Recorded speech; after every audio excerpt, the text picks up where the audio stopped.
സമൂഹം ഇക്കാലം അത്രയും കൊണ്ട് സൃഷ്ടിച്ചെടുത്ത വിദ്യാഭ്യാസ സമ്പ്രദായങ്ങളുടെ അടിസ്ഥാനങ്ങളെ തകർക്കുന്നു, ബോംബിട്ട് തകർക്കുന്നു എന്ന് പറഞ്ഞാൽ അതിൽ അതിശോക്തി. ഇക്കാലം അത്രയും കൊണ്ട് സൃഷ്ടിച്ചെടുത്ത വിദ്യാഭ്യാസം എന്തായിരുന്നു എന്നതിൻ്റെ സൂചന AC പീറ്റർ സാർ പറഞ്ഞു. അത് ജനാധിപത്യപരമായ വിദ്യാഭ്യാസ സമ്പ്രദായമാണ്, അത് ശാസ്ത്രീയ വിദ്യാഭ്യാസമാണ്, മതേതര വിദ്യാഭ്യാസമാണ്, അത് സാർവത്രികമായ ഒരു വിദ്യാഭ്യാസ സങ്കല്പത്തെ അടിസ്ഥാനപ്പെടുത്തി നമ്മൾ ഉണ്ടാക്കിയെടുത്തതാണ്. നമ്മൾ എന്ന് പറഞ്ഞാൽ നമ്മുടെ മുൻഗാമികൾ ഉണ്ടാക്കിയെടുത്ത, ബ്രിട്ടീഷുകാരോട് സമരം ചെയ്ത് നേടിയെടുത്ത ഒരു വിദ്യാഭ്യാസ സമ്പ്രദായമാണ് നമ്മൾ പതിറ്റാണ്ടുകളായി പിന്തുടർന്നു വരുന്നത്. പക്ഷെ ആ വിദ്യാഭ്യാസത്തെ, അതിൻ്റെ അടിസ്ഥാനം മാറ്റാൻ നിർദ്ദേശിക്കുന്ന സമഗ്രമായ ഒരു പാക്കേജാണ് NEP 2020. കുട്ടികൾക്ക് ഫാൻ, അവർ അസ്വസ്ഥരാകുന്നുണ്ടോ? അവിടെ ഫാൻ കിട്ടും, അങ്ങോട്ട് കിട്ടും. അവിടെ ഫാൻ കിട്ടുന്നില്ല മോനെ, അവർ വീശിക്കൊണ്ടിരിക്കുക.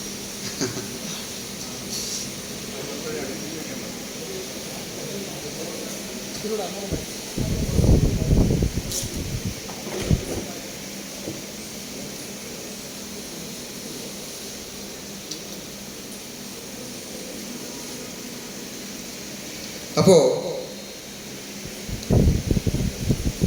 നമ്മുടെ ഭരണഘടനയിൽ പറയുന്നത് യൂണിവേഴ്സൽ എഡ്യൂക്കേഷൻ ഫോർ ഓൾ എന്നാണ്. സാർവത്രികമായ വിദ്യാഭ്യാസം സൗജന്യമായി, സാർവത്രികമായ പ്രാഥമിക വിദ്യാഭ്യാസം കുറഞ്ഞപക്ഷം ഇന്ത്യയിൽ പിറന്നു വീഴുന്ന മുഴുവൻ ജനങ്ങൾക്കും എന്നായിരുന്നല്ലോ പറഞ്ഞിരുന്നത്. പക്ഷേ സ്വാതന്ത്ര്യത്തിൻ്റെ 7 പതിറ്റാണ്ടുകൾക്ക് ശേഷവും നമ്മൾ കാണുന്നത് ഏകദേശം 65% നിരക്ഷരർ നമ്മുടെ രാജ്യത്ത് ജീവിക്കുന്നു എന്നാണ്. ദേശീയ വിദ്യാഭ്യാസ നയം 2020 പറയുന്നു യൂണിവേഴ്സൽ ലിറ്ററസി ആൻഡ് ന്യൂമറസിയാണ് അവർ ലക്ഷ്യം വയ്ക്കുന്നത്, യൂണിവേഴ്സൽ എഡ്യൂക്കേഷൻ അല്ല. വാസ്തവത്തിൽ നമ്മൾ അസ്വസ്ഥപ്പെടുത്തുന്ന ഒരു പ്രധാനപ്പെട്ട നിർദ്ദേശം അതാണ്. ലിറ്ററസി ആൻഡ് ന്യൂമറസി പോരല്ലോ. ഓഫ് കോഴ്സ് ലിറ്ററസി വേണം, ന്യൂമറസി വേണം. പക്ഷെ അതിൽ നിന്ന് വ്യത്യസ്തമായി നമ്മൾ എഡ്യൂക്കേഷനാണ്. എന്താണ് എഡ്യൂക്കേഷൻ? വിദ്യാഭ്യാസം. വിദ്യാഭ്യാസം നേരത്തെ സാറ് സൂചിപ്പിച്ചതുപോലെ ഒരു തലമുറ ആർജിച്ച സഞ്ചിതമായ വിജ്ഞാനം മറ്റൊരു തലമുറയ്ക്ക് പകർന്നു കൊടുക്കുന്ന ഒരു ഉദാത്തമായ പ്രക്രിയ വിദ്യാഭ്യാസം. ടീച്ചിങ് ലേണിംഗ് പ്രോസസ്സാണ് എഡ്യൂക്കേഷൻ. അതില്ലെങ്കിൽ അതൊരു ഫോർമൽ സിസ്റ്റമാണ്. ശരിയാണ്, നോൺ ഫോർമൽ സിസ്റ്റംസ് ഉണ്ട്. പക്ഷെ നമ്മൾ വിദ്യാഭ്യാസം എന്നതുകൊണ്ട് ഉദ്ദേശിക്കുന്നത് ഫോർമൽ എഡ്യൂക്കേഷൻ സിസ്റ്റത്തിലാണ്. വിദ്യാഭ്യാസം ഒരു ജൈവികമായ പ്രക്രിയ, മനുഷ്യന് വിദ്യാഭ്യാസം പകർന്നു കൊടുക്കുന്ന പ്രക്രിയയാണ്. എന്നുവെച്ചാൽ യന്ത്രം കൈമാറുന്ന പ്രക്രിയയല്ല എന്നർത്ഥം. AC പീറ്റർ സാർ ചോദിച്ചു, നോളജ് അക്വിസിഷനാണോ അതോ നമ്മൾ വിലയ്ക്ക് വാങ്ങുന്നതാണോ? വളരെ പ്രസക്തമായ ഒരു ചോദ്യമാണ്. നോളജ് അക്വിസിഷനാണ് നമ്മൾ ഇക്കാലം അത്രയും പഠിച്ചതും വിദ്യാഭ്യാസത്തിൻ്റെ ഔപചാരികമായ വിദ്യാഭ്യാസ സങ്കല്പത്തിലൂടെ, ക്ലാസ് റൂം ട്രാൻസാക്ഷനിലൂടെ, അധ്യാപകൻ വിദ്യാർത്ഥി ക്ലാസ് റൂമിൽ നടക്കുന്ന ട്രാൻസാക്ഷനിലൂടെ നടക്കുന്ന ഒരു സമ്പ്രദായം എന്ന് നമ്മൾ മനസ്സിലാക്കിയിട്ടുണ്ട്. പക്ഷേ ദേശീയ വിദ്യാഭ്യാസ നയം ആ സങ്കല്പത്തെ ഒഴിവാക്കുക. രണ്ടടിസ്ഥാനത്തിൽ. ഒന്ന്, നോളജ് ട്രാൻസാക്ട് ചെയ്യേണ്ടതല്ല, അതല്ലെങ്കിൽ പഠിപ്പിച്ചു കൊടുക്കേണ്ടതല്ല, സ്വയം പഠിച്ചെടുക്കേണ്ടതാണ് ലേണിംഗ്. ടീച്ചിങ്ങിൻ്റെ പ്രാധാന്യത്തെ അണ്ടർമൈൻ ചെയ്യുന്നു ദേശീയ വിദ്യാഭ്യാസ നയം. അടിമുടി അണ്ടർമൈൻ ചെയ്യുന്നു. രണ്ടാമത് നോൺ ഫോർമൽ സ്ട്രീമിലേക്ക് തിരിച്ചുവിടുന്നു. ഓൺലൈൻ ടീച്ചിങ് അല്ലെങ്കിൽ ഓൺലൈൻ ലേണിംഗ്, ടീച്ചിങ് അല്ല, ഓൺലൈൻ ലേണിംഗ് ആണ് അവർ പ്രപ്പോസ് ചെയ്യുന്നത്. അപ്പോൾ സെൽഫ് ലേണിംഗ്, ഓൺലൈൻ ലേണിംഗ്, ഈ രൂപത്തിൽ വിദ്യാഭ്യാസ സമ്പ്രദായത്തിൻ്റെ അടിസ്ഥാനങ്ങളെ ദേശീയ വിദ്യാഭ്യാസ നയം ചോദ്യം ചെയ്യുന്നു. ദേശീയ വിദ്യാഭ്യാസ നയം ഒരു പാരഡൈം ഷിഫ്റ്റ് എന്ന് പറഞ്ഞു, അടിമുടിയുള്ള മാറ്റം, ഒരു ഷിഫ്റ്റ് കൊണ്ടുവരികയാണ്. അപ്പോൾ ടീച്ചിങ്ങിൻ്റെ പ്രാധാന്യത്തെ, ടീച്ചിങ് ലേണിംഗ് പ്രോസസ്സിൽ നിന്ന് ടീച്ചിങ്ങിനെ എടുത്തു മാറ്റുന്നതാണ് ന്യൂ നാഷണൽ എഡ്യൂക്കേഷൻ പോളിസി. അതവർ പല വ്യത്യസ്തമായ ഭാഷയിൽ അവരിത് പലയിടത്തായിട്ട് അവതരിപ്പിച്ചിട്ടുണ്ട്. എന്താണ് വിദ്യാഭ്യാസ നയത്തിലൂടെ അവർ ഉദ്ദേശിക്കുന്നത് എന്നുള്ളത്. അവർ ഇതിൽ പറയുന്നു കൺസ്ട്രക്റ്റിവിസ്റ്റ് അപ്രോച്ചാണ് വേണ്ടത്. കൺസ്ട്രക്റ്റിവിസം നല്ല പദമാണ്. നമ്മുടെ എല്ലാ സമ്പ്രദായങ്ങളും നമ്മൾ കൺസ്ട്രക്റ്റിവിസം ഉപയോഗിക്കാറുണ്ട്. നമ്മൾ കൺസ്ട്രക്റ്റീവ് ആയിരിക്കണം എന്ന് നമ്മൾ പറയും. പക്ഷെ ഇവിടെ കൺസ്ട്രക്റ്റിവിസം എന്ന് ഉദ്ദേശിക്കുന്നത്, ദേശീയ വിദ്യാഭ്യാസ നയം കൺസ്ട്രക്റ്റിവിസം എന്ന് ഉദ്ദേശിക്കുന്നത് ലോകബാങ്ക് DPEP പറഞ്ഞ കൺസ്ട്രക്റ്റിവിസമാണ്. അതായത് കുട്ടി അറിവിൻ്റെ നിർമ്മാതാവാണ്. കുട്ടി ഒഴിഞ്ഞ പാത്രമല്ല എന്ന് DPEP പറഞ്ഞു. അത് തന്നെയാണ് ദേശീയ വിദ്യാഭ്യാസ നയം മറ്റൊരു ഭാഷയിലല്ല, അതേ ഭാഷയിൽ തന്നെ ആവർത്തിക്കുന്നു. അതുകൊണ്ട് ടീച്ചർ അല്ലെങ്കിൽ ടീച്ചിങ്, ഫോർമൽ ടീച്ചിങ് ക്ലാസ് റൂമിൽ അത്യാവശ്യമുള്ള കാര്യമല്ല. മറിച്ച് ടീച്ചർ ഒരു ഫെസിലിറ്റേറ്ററായി മാറണം എന്നാണ് പറയുന്നത്. അപ്പോൾ കൺസ്ട്രക്റ്റിവിസ്റ്റ് പാരഡൈം ദേശീയ വിദ്യാഭ്യാസ നയം കൊണ്ടുവരുമ്പോൾ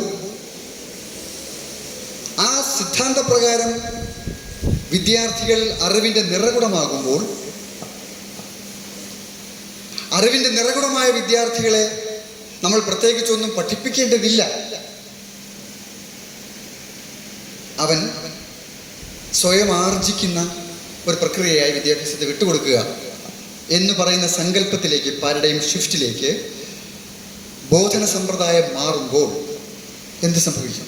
ഇതാണ് നമ്മളെ ആശങ്കപ്പെടുത്തുന്നത്. നമ്മൾ ദേശീയ വിദ്യാഭ്യാസ നയം ഇപ്പോഴും ഈ 3ാമത്തെ വർഷവും ഇത്രയും കുലങ്കഷമായി ചർച്ച ചെയ്യാൻ നിർബന്ധിതമാകുന്നത് ഈ വിദ്യാഭ്യാസ സങ്കല്പത്തിൽ വരുത്തിയിരിക്കുന്ന മാറ്റമാണ്. പക്ഷെ ഇത് ആദ്യമായിട്ടല്ല. ദേശീയ വിദ്യാഭ്യാസ നയം 2020 കോവിഡിൻ്റെ മൂർധന്യ സമയത്ത് നമ്മളെല്ലാവരും വീട് പൂട്ടിയിരിക്കുന്ന സന്ദർഭത്തിൽ ജൂലൈ 26 ഈ നയം പാസ്സാക്കിയതായി, ക്യാബിനറ്റ് അപ്രൂവ് ചെയ്തതായി ഏകപക്ഷീയമായി പ്രഖ്യാപിക്കപ്പെട്ടു പോയി. പാർലമെൻറ്റിൽ ചർച്ച ചെയ്യാതെ ഇന്ത്യയുടെ ചരിത്രത്തിൽ ആദ്യമായി പാസ്സാക്കുന്ന ഒരു നയം, ദേശീയ വിദ്യാഭ്യാസ നയം, ധാരാളം പ്രത്യാഘാതങ്ങൾ ഉണ്ടാക്കുന്ന വിഷയം. പക്ഷേ പാർലമെൻറ്റിൽ ചർച്ച ചെയ്തില്ല, പാർലമെൻറ്റിൽ പ്രസൻറ്റ് ചെയ്തില്ല. 1986 ദേശീയ വിദ്യാഭ്യാസ നയം പാർലമെൻറ്റിൽ അവതരിപ്പിച്ചു. ശരിയാണ്, അതിനകത്ത് ഒരുപാട് പോരായ്മകൾ, ധാരാളം ഗുരുതരമായ പ്രശ്നങ്ങൾ അന്തർഭവിച്ചിട്ടുണ്ട്. നമ്മളതെല്ലാം ക്രിട്ടിസൈസ് ചെയ്തിട്ടുണ്ട്. 2020 കസ്തൂരി രംഗൻ കമ്മീഷൻ തയ്യാറാക്കിയ 484 പേജുള്ള ദേശീയ വിദ്യാഭ്യാസ നയത്തിൻ്റെ ഡ്രാഫ്റ്റ്, ആ ഡ്രാഫ്റ്റിനെ അടിസ്ഥാനപ്പെടുത്തി ഒരു ഫൈനൽ ഡ്രാഫ്റ്റ് പാർലമെൻറ്റിൽ അവതരിപ്പിച്ച് പാസ്സാക്കാതെ ക്യാബിനറ്റ് അപ്രൂവ് ചെയ്ത് നമ്മുടെ മേൽ അടിച്ചേൽപ്പിക്കുകയും അത് നടപ്പിലാക്കണമെന്ന് ആവശ്യപ്പെടുകയും ചെയ്യുന്ന സാഹചര്യത്തിലൂടെ നമ്മൾ കടന്നു പോവുകയാണ്. അപ്പോൾ ആ നയത്തിൽ എന്തുകൊണ്ട് അവരങ്ങനെ ചെയ്തില്ല? അവരത് ഭയപ്പെടുന്നു. കാരണം അതിന് മറ്റു കാരണങ്ങളുണ്ടാകാം, എന്തുമാകട്ടെ. പക്ഷെ പാർലമെൻറ്റിൽ ചർച്ച ചെയ്യേണ്ടതായിരുന്നു. ഒരുപാട് മാറ്റങ്ങൾ വരുന്ന ഒരു നയം കൊണ്ടുവരുമ്പോൾ ആ നയം ശരിയാണ്. ഇപ്പോൾ കേരളം പോലൊരു നാട്ടിൽ ഈ നയം നടപ്പിലാക്കിയ, ഈ നയത്തിൻ്റെ ഒരു പരീക്ഷണശാലയാണ് കേരളം. ആയിരുന്നു, ഇപ്പോഴും ഉണ്ട്. അതാണ് ഞാൻ പറഞ്ഞത് 96. ഇപ്പോൾ വിദ്യാർത്ഥികൾ ഒരുപക്ഷെ അതിനുശേഷം ജനിച്ചവരായിരിക്കാം, പലരും DPEP സമ്പ്രദായത്തിലൂടെ വന്നവരായിരിക്കും, പിന്നീട് ചിലർ CBSE സിലബസിലൂടെ വന്നവരായിരിക്കാം, ICSE സിലബസിൽ വന്നിട്ടുണ്ടാകാം. പക്ഷേ പ്രധാനമായും സ്റ്റേറ്റ് സിലബസിലൂടെ വന്ന വിദ്യാർത്ഥികളെ സംബന്ധിച്ച് ആ വിദ്യാർത്ഥികൾക്ക് നാഷണൽ അച്ചീവ്മെന്റ് സർവേയിൽ അവർക്ക് എങ്ങും എത്താൻ കഴിയുന്നില്ല കേരളത്തിൽ നിന്നുള്ള കുട്ടികൾക്ക്. എന്തുകൊണ്ട്? എഴുത്തിലും വായനയിലും കുട്ടികൾ പിന്നാക്കമാകുന്നു. ഈ കൺസ്ട്രക്റ്റിവിസ്റ്റ് അപ്രോച്ച് വന്നതിന് ശേഷം, കേരളത്തിൻ്റെ വിദ്യാഭ്യാസ സമ്പ്രദായത്തിൽ ഈ മാറ്റം വന്നതിന് ശേഷം സംഭവിച്ച ഒരു ദുരവസ്ഥയെ പറ്റിയാണ് ഞാൻ പറയുന്നത്. കോൺക്രീറ്റ് എക്സാമ്പിൾ, അക്ഷരമാല പഠിപ്പിക്കുന്നില്ല ഈ സമ്പ്രദായപ്രകാരം കേരളത്തിൽ. കഴിഞ്ഞ 2 പതിറ്റാണ്ട് കാലമായി കേരളത്തിലെ വിദ്യാഭ്യാസ സമ്പ്രദായത്തിൽ അക്ഷരമാലയില്ല. നിങ്ങൾക്കൊരു ഞെട്ടലും ഉണ്ടാകുന്നില്ല, നമുക്കൊരു ഞെട്ടലും ഉണ്ടാകുന്നില്ല. കാരണം നമ്മൾ യൂസ്ഡ് ആണ്. അക്ഷരമാല അച്ചടിക്കേണ്ടെന്ന് തീരുമാനിക്കുന്നത് 2010 ശേഷമാണ്. 1997 മുതൽ അക്ഷരമാല പഠിപ്പിക്കുന്നില്ല. അക്ഷരമാല അച്ചടിക്കാതായിട്ട് 10 വർഷങ്ങൾക്ക് ശേഷം 2022 ആദ്യമായി എം.എൻ. കാരശ്ശേരി മാഷാണല്ലോ പറയുന്നത്, കേരളത്തിലെ പാഠപുസ്തകങ്ങളിൽ അക്ഷരമാല ഇല്ല എന്നത് ഒരു പുതിയ വെളിപാടായിട്ട് അവതരിപ്പിക്കുകയായിരുന്നു. അത് കേട്ട് എല്ലാവരും ഞെട്ടി. അക്ഷരമാലയില്ലേ, അങ്ങനെ നമുക്ക് അക്ഷരമാലയ്ക്ക് വേണ്ടി നമ്മളൊരു സമരം ആരംഭിച്ചു. പക്ഷെ നമ്മൾ ഓർക്കണം, അക്ഷരമാല ആരും കവർന്നുകൊണ്ടുപോയതല്ല. അതൊരു സമ്പ്രദായത്തിന്റെ ഭാഗമായി ഇല്ലാതാക്കപ്പെട്ടതാണ്. കാരണം അക്ഷരമാല നമ്മുടെ കുട്ടികൾ പഠിച്ച് അതിൻ്റെ അടിസ്ഥാനത്തിൽ പദങ്ങളിലേക്കും വാക്യങ്ങളിലേക്കും പോകുന്ന സമ്പ്രദായമല്ല. അങ്ങനെയാണല്ലോ. അപ്പം നമ്മൾ അക്ഷരം, അതിൽ നിന്ന് പദങ്ങൾ, പദങ്ങളിൽ നിന്ന് വാക്യങ്ങൾ, അതിൽ നിന്ന് മൂർത്തമായ ആശയ ആവിഷ്കാരത്തിലേക്ക് പോകുന്ന ഒരു സമ്പ്രദായത്തിലൂടെയാണ് നമ്മൾ കടന്നു വന്നത്. പക്ഷേ ദേശീയ വിദ്യാഭ്യാസ നയവും കേരളത്തിലെ കരിക്കുലവും DPP മുതലുള്ള കരിക്കുലം പരിഷ്കാരത്തെ അവർ പറയുന്നു ആശയ അവതരണ രീതിയാണ് വേണ്ടത്. കൺസ്ട്രക്റ്റിവിസം പ്രപ്പോസ് ചെയ്യുന്നത് ആശയ അവതരണ രീതിയാണ്. അക്ഷരമാല നേരിട്ട് പഠിപ്പിക്കുന്ന സമ്പ്രദായമല്ല, ഓറൽ ടീച്ചിങ് അല്ല. ശരിയാണ്, നമുക്കൊരു ഇപ്പോൾ വിദ്യാഭ്യാസത്തിൽ വ്യത്യസ്തങ്ങളായ ബോധന സമ്പ്രദായങ്ങൾ കൊണ്ടുവരാം. ബോധനം എന്ന് പറഞ്ഞാൽ പഠിപ്പിക്കൽ സമ്പ്രദായം, പഠിപ്പിക്കൽ രീതി. പക്ഷെ പഠിപ്പിക്കൽ പ്രധാനമാണ്, അല്ലേ? പഠിപ്പിക്കുന്നതിൻ്റെ മെത്തേഡ്സിൽ വ്യത്യാസം ഉണ്ടാകാം, മെത്തഡോളജീസ് വ്യത്യസ്തമാകാം. പക്ഷെ പഠിപ്പിക്കൽ വേണം. പ്രത്യേകിച്ചും അതൊരു നൈസർഗികമായ പ്രക്രിയയല്ല. ദേശീയ വിദ്യാഭ്യാസ നയവും ആധുനിക വിദ്യാഭ്യാസ സമ്പ്രദായങ്ങൾ എന്ന പേരിൽ ലോകബാങ്ക് ഉൾപ്പെടെയുള്ള ഏജൻസികൾ അവതരിപ്പിക്കുന്ന പുതിയ വിദ്യാഭ്യാസ സമ്പ്രദായത്തിൽ റീഡിങ്, റൈറ്റിംഗ് എന്ന് പറയുന്നത് ഒരു നാച്ചുറൽ പ്രോസസ് എന്ന് അവർ പറയുന്നു. പക്ഷേ ലോകത്തെ എല്ലാ പഠനങ്ങളും ശാസ്ത്രീയമായി ഇക്കാലം അത്രയും ബോധനശാസ്ത്രം ആവിഷ്കരിക്കുന്നതിന് വേണ്ടി അടിസ്ഥാനമാക്കിയിട്ടുള്ള ലോകത്തെ എല്ലാ വിദ്യാഭ്യാസ പഠനങ്ങളും ആവർത്തിച്ചു പറയുന്നൊരു കാര്യം, റീഡിങ്, റൈറ്റിംഗ് അങ്ങനെ പഠിപ്പിക്കാതെ, ട്രെയിനിങ് ഇല്ലാതെ ചെയ്യാൻ പറ്റില്ല. അപ്പം ഞാനൊരു ഉദാഹരണം പറയാം. ആദിവാസികൾ കുട്ടികൾ, അവരും നമ്മളും തമ്മിൽ എന്താണ് വ്യത്യാസം? ഈ ഭൂമിയിൽ പറന്നു വീഴുന്ന എല്ലാ കുഞ്ഞുങ്ങളും ഒരുപോലെയാണ്. സർവ്വ മനുഷ്യനും ഒരുപോലെയാണ്. പക്ഷേ നമ്മുടെ ചുറ്റുപാടിൽ നിന്ന് നമുക്ക് എന്ത് ലഭിക്കുന്നു എന്നതിനെ ആശ്രയിച്ചാണ് ഒരാളുടെ ബൗദ്ധിക നിലവാരം വളരുന്നു. ഭാഷയില്ലാതെ നമ്മളെങ്ങനെ ചിന്തിക്കും? ഓർത്തു നോക്കും.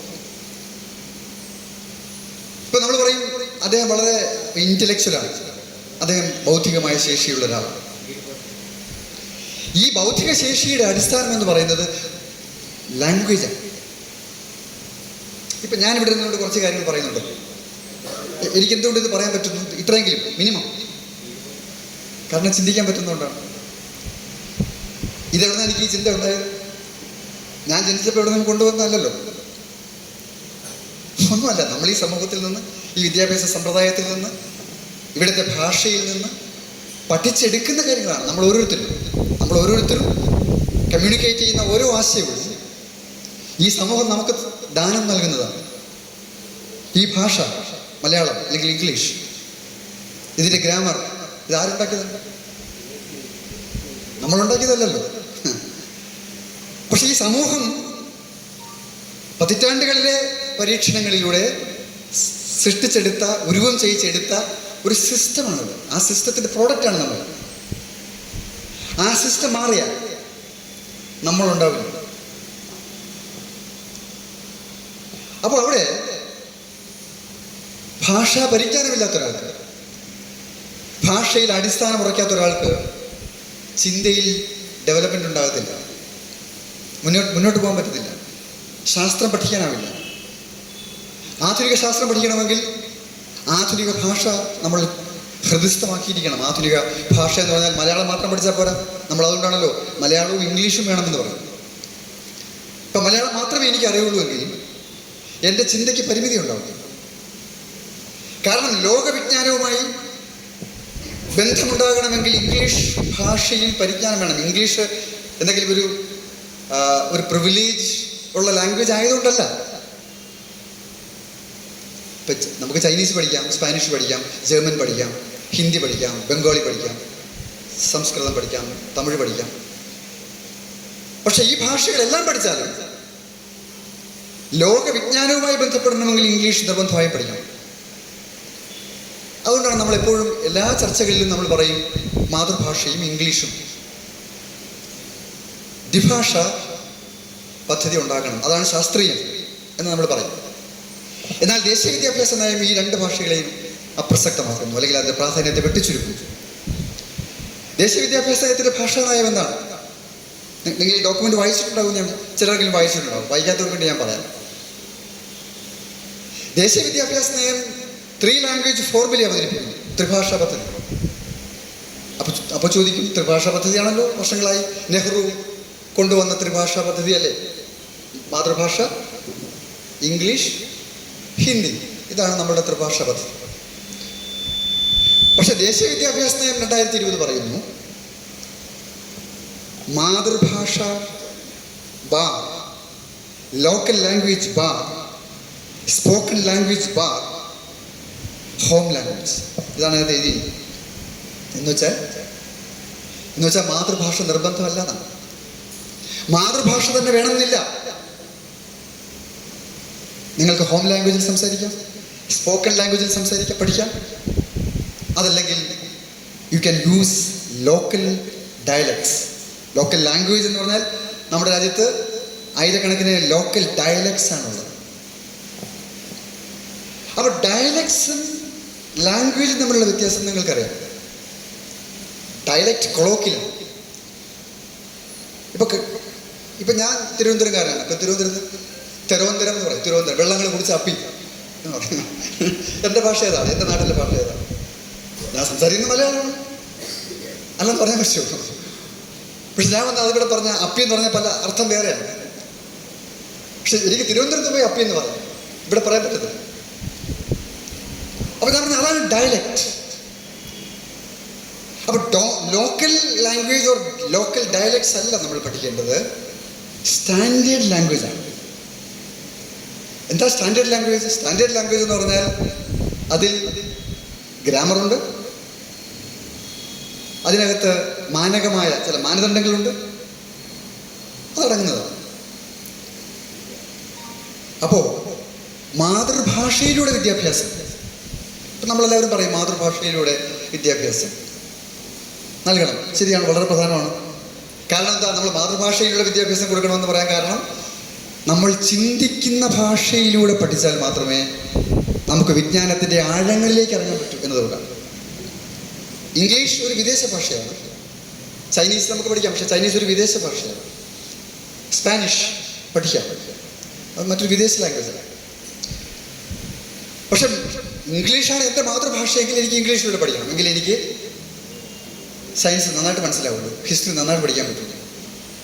അപ്പോൾ ഞാൻ അതിൻ്റെ വിശദാംശങ്ങളിലേക്ക് പോകുന്നില്ല. അപ്പോൾ ഞാൻ പറഞ്ഞത്, അങ്ങനെ ലോക്കലൈസ് ചെയ്യുന്നു ദേശീയ വിദ്യാഭ്യാസ നയം, മാതൃഭാഷയുടെ പ്രാധാന്യത്തെ അണ്ടർമൈൻ ചെയ്യുന്നു എന്ന് പറയാൻ വേണ്ടിയിട്ട് ഞാനത് പറഞ്ഞു. അതുപോലെ ഇംഗ്ലീഷിൻ്റെ പ്രാധാന്യം വെട്ടിക്കുറയ്ക്കുന്നു, പകരം സംസ്കൃതത്തെ കൊണ്ടുവരുന്നു. Sanskrit it's a great option, enriched language, enriched modern language എന്ന് അതിൽ എഴുതി വെച്ചിരിക്കും. ആണോ? സംസ്കൃതം ഒരു പ്രാചീന ഭാഷയാണ്. സംസ്കൃതത്തിൽ നമ്മുടെ പ്രാചീന വിജ്ഞാനത്തിൻ്റെ സമ്പത്തുണ്ട്, ഒക്കെ ശരിയാണ്, അത് മഹത്തായ ഭാഷയാണ്. പക്ഷേ ആധുനിക വിജ്ഞാനം സംസ്കൃതത്തിലല്ല ഉള്ളത്. ആധുനിക വിജ്ഞാനം ഇംഗ്ലീഷിലാണ്. അതുകൊണ്ട് ഞാൻ ഇംഗ്ലീഷിൻ്റെ പ്രാധാന്യത്തെക്കുറിച്ച് പറഞ്ഞു.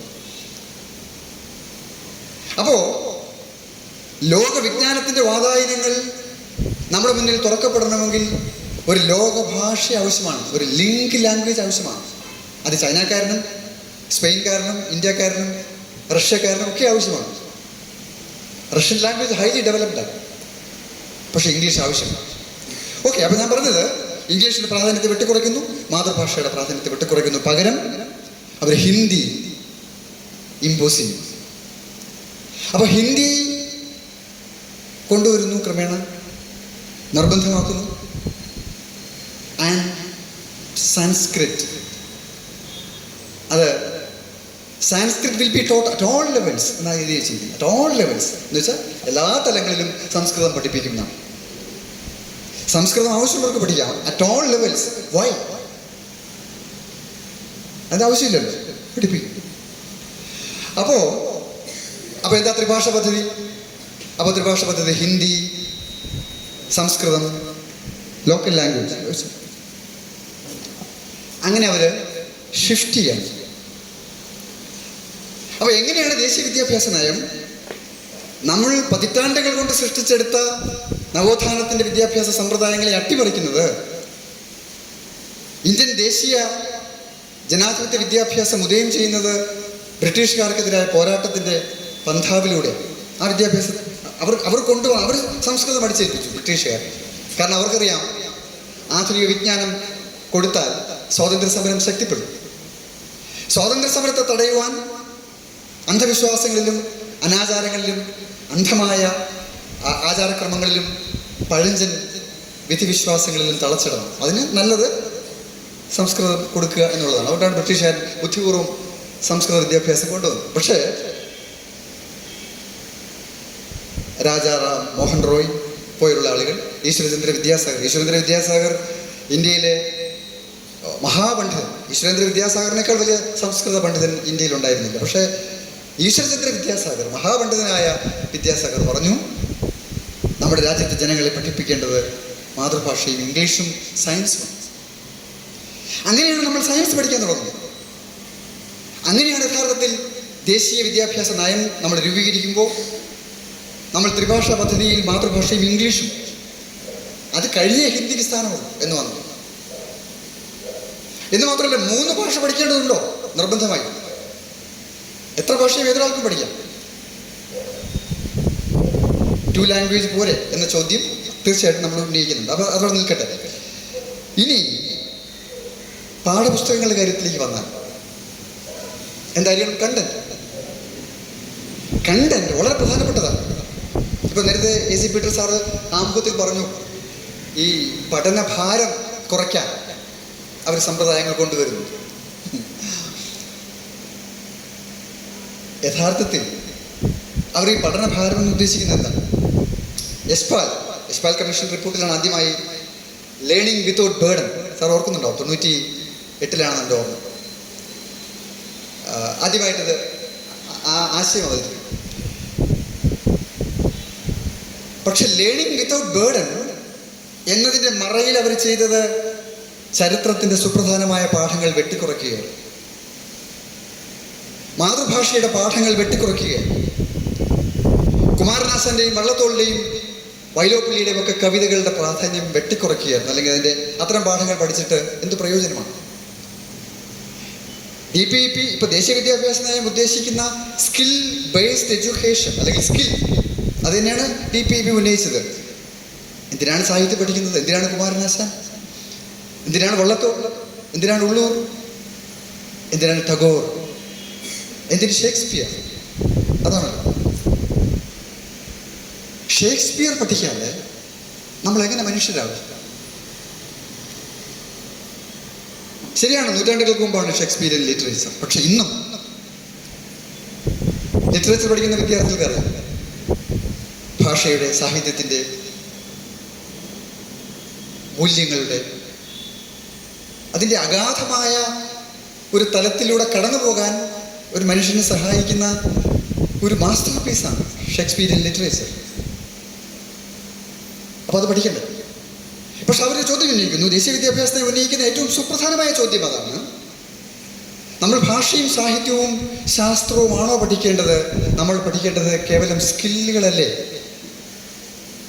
അതുകൊണ്ട് ദേശീയ വിദ്യാഭ്യാസ നയം നാഷണൽ സ്കിൽ ക്വാളിഫിക്കേഷൻ ഫ്രെയിംവർക്ക് ഉണ്ടാക്കി. നാഷണൽ സ്കൂൾ കരിക്കുലം ഫ്രെയിംവർക്ക് എന്ന് പറയുന്നത് നാഷണൽ സ്കിൽ ക്വാളിഫിക്കേഷൻ ഫ്രെയിംവർക്കാണ്. നാഷണൽ സ്കിൽ ക്വാളിഫിക്കേഷൻ ഫ്രെയിംവർക്ക് പ്രകാരം അവർ അവതരിപ്പിക്കുന്നത് കാർപ്പൻട്രി, മെറ്റൽ വർക്ക്, ഗാർഡനിങ്, ഇതൊക്കെ പഠിച്ചാൽ മതി എന്ന് പറയും. 5+3+3+4 എന്ന പുതിയ ഘടന കൊണ്ടുവന്നു. ആദ്യത്തെ 5 വർഷക്കാലം നമ്മൾ 3 വയസ്സ് മുതൽ 8 വയസ്സ് വരെയുള്ള കാലഘട്ടം കുട്ടികൾക്ക് ഔപചാരികമായ വിദ്യാഭ്യാസം കൊടുക്കാൻ പാടില്ല എന്ന് ദേശീയ വിദ്യാഭ്യാസ നയം പറയുന്നു. അക്ഷരം പഠിപ്പിക്കാൻ പാടില്ല. റീഡിങ്, റൈറ്റിംഗ് 3 hours നമുക്ക് എവർക്കും അറിയാമല്ലോ. 3 hours എന്ന് പറയുന്നത് വളരെ അടിസ്ഥാനമാണ്, വിദ്യാഭ്യാസത്തിൻ്റെ അടിസ്ഥാനമാണ് 3 hours. റീഡിങ്, റൈറ്റിംഗ്, അരിത്മെറ്റിക്സ് പാടില്ല. 8 വയസ്സ് വരെ പാടില്ല. 1-ാം ക്ലാസ്സും 2-ാം ക്ലാസ്സും ഈ ഫൗണ്ടേഷണൽ സ്റ്റേജ് എന്ന പേരിൽ ഈ 5+3 5 ഉൾപ്പെടുത്തുന്നു. അതിനെ പ്രീ പ്രൈമറി എഡ്യൂക്കേഷൻ്റെ ഭാഗമാക്കുന്നു. ആ പ്രീ പ്രൈമറി എഡ്യൂക്കേഷൻ അംഗനവാടികൾക്ക് ചുമതല ഏൽപ്പിക്കുന്നു. അവിടെ ഫോമൽ എഡ്യൂക്കേഷൻ സ്റ്റാർട്ട് ചെയ്യാൻ പാടില്ല. റീഡിങ് പാടില്ല, റൈറ്റിംഗ് പാടില്ല. എന്താണ് പ്രീ സ്കൂളിംഗ്? ഇവിടെ സ്കൂൾ ടീച്ചേഴ്സ് ആരെങ്കിലും ഉണ്ടോ? സ്കൂൾ അധ്യാപകരുണ്ടോ?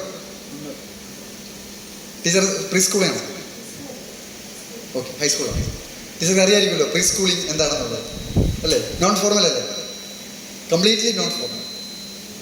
അത് ഫോർമൽ എഡ്യൂക്കേഷനേ അല്ല. ആ പ്രീ സ്കൂളിംഗ് സിസ്റ്റത്തിൽ റീഡിങ് പാടില്ല, റൈറ്റിംഗ് പാടില്ല.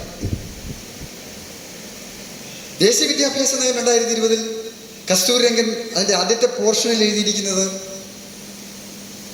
83% of the cumulative brain development occurs prior to the age of 6 എന്നാണ്. ഇത് ആദ്യ പേജസിൽ തന്നെ അതുണ്ട്. എനിക്ക് ഇത് വെച്ചിട്ട് പേജ് എടുക്കാൻ പറ്റുന്നില്ല, കാരണം ഞാനത് അല്ലാതെ ഓർമ്മയിൽ നിന്ന് പറയുന്നത്. അപ്പൊ ബ്രെയിൻ ഡെവലപ്മെന്റിന്റെ, മസ്തിഷ്ക വികാസത്തിന്റെ 83% സംഭവിക്കുന്നത് 6 വയസ്സിന് മുമ്പാണ്. പിന്നെ ബാക്കി 17% ഉള്ളൂ നമുക്ക്. അങ്ങനെയാണെങ്കിൽ നമ്മുടെ പിന്നെ ബ്രെയിൻ ഡെവലപ്പ് ചെയ്യുന്നില്ല. അപ്പൊ ബ്രെയിൻ ഡെവലപ്മെന്റിന്റെ ആ ഘട്ടത്തിലല്ലേ ഭാഷ പഠിക്കേണ്ടത്, അക്ഷരം പഠിപ്പിക്കേണ്ടത്, ഔപചാരികമായ വിദ്യാഭ്യാസം ആരംഭിക്കേണ്ടത്. ആ സമയത്ത് പഠിക്കുന്നില്ലെങ്കിൽ പിന്നെ എപ്പോഴാണ് പഠിക്കുക? ദേശീയ വിദ്യാഭ്യാസ നയം ഡിസാസ്റ്റർസ് ആണ് എന്ന് ഞാൻ പറയുന്നത് കുട്ടിക്കാലത്ത് കുഞ്ഞുങ്ങൾക്ക് പകർന്നു നൽകേണ്ടുന്ന അറിവിൻ്റെ ആദ്യാക്ഷരങ്ങൾ അവർക്ക് നിഷേധിക്കുന്നു എന്നുള്ളത് കൊണ്ടാണ്. അത് നിരോധിക്കുകയാണ്, വെർച്വൽ എലിമിനേഷൻ. എന്നിട്ട് പറയുന്നു +3, 5+3 +3 ആരംഭിക്കുന്നത് 8ാമത്തെ വയസ്സിലാണ്, 3ാമത്തെ ക്ലാസ്സിലാണ്. പക്ഷേ ആ 3ാമത്തെ ക്ലാസ്സിലും ദേശീയ വിദ്യാഭ്യാസ നയം പറയുന്നു but also gradually beginning to incorporate textbooks as well as aspects of more formal classroom learning. അപ്പോഴും ഗ്രാജുവലി ബിഗിനിങ് ടു ഇൻകോർപ്പറേറ്റ് ആരംഭിക്കുന്നതേ ഉള്ളൂ, അല്ലാതെ പൂർണ്ണ രൂപത്തിൽ ടെക്സ്റ്റ് ബുക്സ് ഇല്ല. അപ്പൊ 3ാമത്തെ ക്ലാസ്സിലും 8ാമത്തെ വയസ്സിലും പാഠപുസ്തകത്തെ അടിസ്ഥാനപ്പെടുത്തുന്ന ഫോമൽ എഡ്യൂക്കേഷൻ സ്റ്റാർട്ട് ചെയ്യുന്നില്ല എന്നാണ് പറഞ്ഞത് അർത്ഥം. എന്ന് മാത്രമല്ല, next sentence there would mostly be generalist teachers. നമ്മൾ ഈ പദങ്ങൾ ഒന്ന് ക്രിട്ടിക്കലായിട്ട് അനലൈസ് ചെയ്ത് പോകണം, എന്നാലും നമുക്കത് മനസ്സിലാവും. ഇല്ലെങ്കിൽ ജസ്റ്റ് ഓടിച്ച് വായിച്ചു പോയാൽ മനസ്സിലാവുന്നത്. എന്താണ് ഈ ജനറലിസ്റ്റ് ടീച്ചേഴ്സ്? ദേശീയ വിദ്യാഭ്യാസ നയം പറയുന്നു there would be mostly generalist teachers. മതി എന്നാണ്. എന്ന് വെച്ചാൽ സബ്ജക്റ്റ് ബേസ്ഡ് ടീച്ചേഴ്സ് വേണ്ടെന്നാണ്. മലയാളം ടീച്ചർ വേണ്ടെന്നാണ്, ഗണിതം ടീച്ചർ വേണ്ടെന്നാണ്, സയൻസ് ടീച്ചർ വേണ്ട എന്നാണ് ഈ പറഞ്ഞതിൻ്റെ അർത്ഥം. എന്ന് വെച്ചാൽ എന്ന് പറഞ്ഞാൽ ഏകാധ്യാപക വിദ്യാലയത്തിൽ ഒരു ടീച്ചർ ഇതെല്ലാ സബ്ജക്ട്സും പഠിപ്പിക്കും. കുറച്ച് ഭാഷ, കുറച്ച് ഗണിതം, കുറച്ച് പരിസര പഠനം, കുറച്ച് ശാസ്ത്രം, കുറച്ച് PT എല്ലാം കൂടെ ചേർന്ന് അവർ പറയുന്നത് ഇൻ്റഗ്രേറ്റഡ് അപ്രോച്ച് എന്നാണ്. ഉദ്ഗ്രഥിത സമീപനമാണ് സ്വീകരിക്കുന്നത്. മൾട്ടി ഡിസിപ്ലിനറി, അത് ഞാൻ പിന്നീട് പറയാം. അത് ഹയർ എഡ്യൂക്കേഷനിലേക്ക് വരുമ്പോഴാണ് അവർ ആ പദം കൂടുതൽ ഉപയോഗിക്കുന്നത്. അതായത് വിഷയബന്ധിതമായി വിദ്യാർത്ഥികൾക്ക് വിദ്യാഭ്യാസം കൊടുക്കേണ്ടതില്ല എന്നാണ് പറഞ്ഞു വെക്കുന്നത്. അപ്പൊ പിന്നെ അധ്യാപകൻ അപ്രസക്തമാണ്. വിഷയത്തെ അടിസ്ഥാനപ്പെടുത്തിയ അധ്യാപകൻ ആവശ്യമില്ല. എന്നിട്ട് +3 വരുന്നു. +3 ആരംഭിക്കുന്നത് 6ാം ക്ലാസ്സിലാണ്.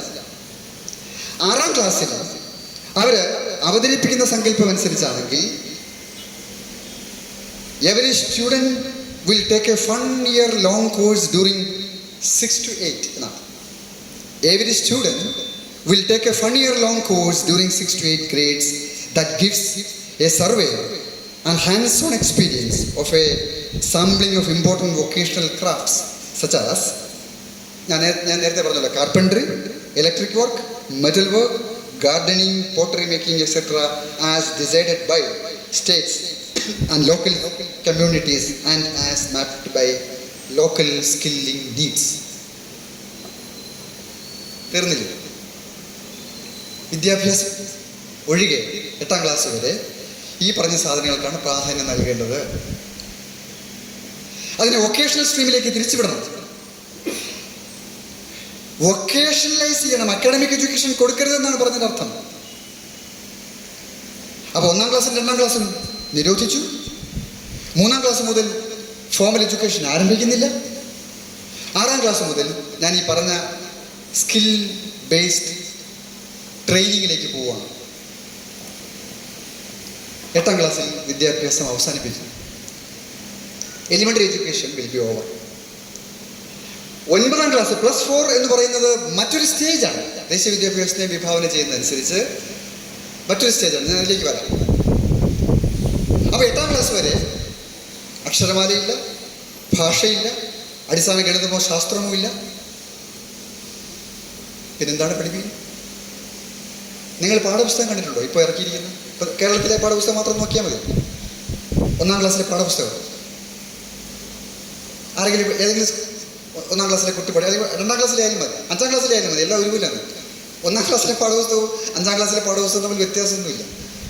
ഏതെങ്കിലും ഒരെണ്ണം മേടിച്ച് നോക്കിയാൽ മതി, എല്ലാം ഒരുപോലെ. ശുദ്ധശൂന്യം, സ്കാറ്റേഡ് ആയിട്ടുള്ള കുറേ കാര്യങ്ങൾ അതിനകത്ത് എഴുതി വെച്ചിരിക്കുക. മഴ കൂടെ എന്ന് പറയുന്നത് പോലെ മഴ. അടുത്ത ക്ലാസ്സിൽ അടുത്ത പാഠത്തിൽ അതിനേക്കാൾ തീവ്രമായ മഴ, 3ാമത്തെ പാഠത്തിൽ പെരുമഴ. ഇങ്ങനെ പോവാണ്.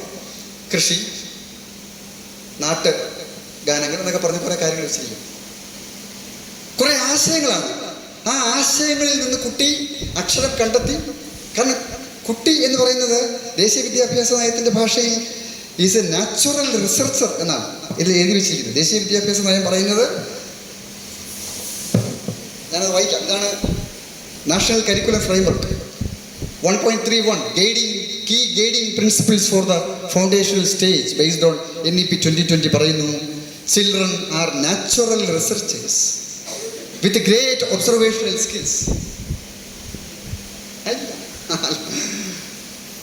They are constructors of their own learning experiences and express feelings and ideas through different representations. Children, they are great natural researchers.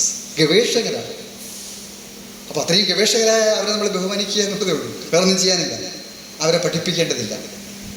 അവർ കണ്ടെത്തും ഈ പറയുന്ന പാഠപുസ്തകത്തിൽ നിന്ന് അക്ഷരങ്ങളിലേക്കും അക്ഷരങ്ങളിൽ നിന്ന് അവർ ആശയങ്ങളിലേക്ക് എത്തും. അതെങ്ങനെ എത്തും? It's A nonsense. ഇപ്പം ഞാൻ ഉദാഹരണം, അമ്മ നമ്മൾ പറയുമ്പോൾ കുട്ടിക്കറിയാം അമ്മ. ഓക്കെ, അമ്മ എന്ന് കുട്ടി പറയും. അമ്മയെ കാണുമ്പോൾ അമ്മ എന്ന് വിളിക്കും. ഇപ്പം നമ്മൾ പറയും ഇതാണ് അമ്മ എന്ന് കുട്ടിക്ക് പറഞ്ഞു കൊടുക്കുമ്പോൾ കുട്ടിക്ക് മനസ്സിലായി ഇതാണ് അമ്മ. ഓക്കെ, ഇത് അച്ഛൻ. ഓക്കെ, അച്ഛൻ എന്ന് വിളിച്ചു. നിങ്ങൾ എന്നിട്ട് ഈ ക്ലാസ് കഴിഞ്ഞെടുത്ത കുട്ടിയുടെ അമ്മ എന്ന് എഴുതി കാണിച്ചു. ഇതെന്താ എഴുതിയിരിക്കുന്നു ചോദിച്ചു. ഏതപ്പ കോതമംഗലം വായിക്കാൻ പറ്റുന്നില്ല. കാരണം കുട്ടിയെ ആ എന്ന അക്ഷരവും മാ എന്ന അക്ഷരവും മായോട് ചേർത്ത് ഇമ്മ എന്ന അക്ഷരവും കൂട്ടക്ഷരം, അതും പ്രധാനമാണ്. രണ്ടും കൂടെ ചേർത്താൽ അമ്മ എന്നാണ് വായിക്കുന്നതെന്ന് പഠിച്ചാൽ മാത്രമേ കുട്ടിക്ക് അമ്മ എന്ന് വായിക്കാൻ പറ്റൂ.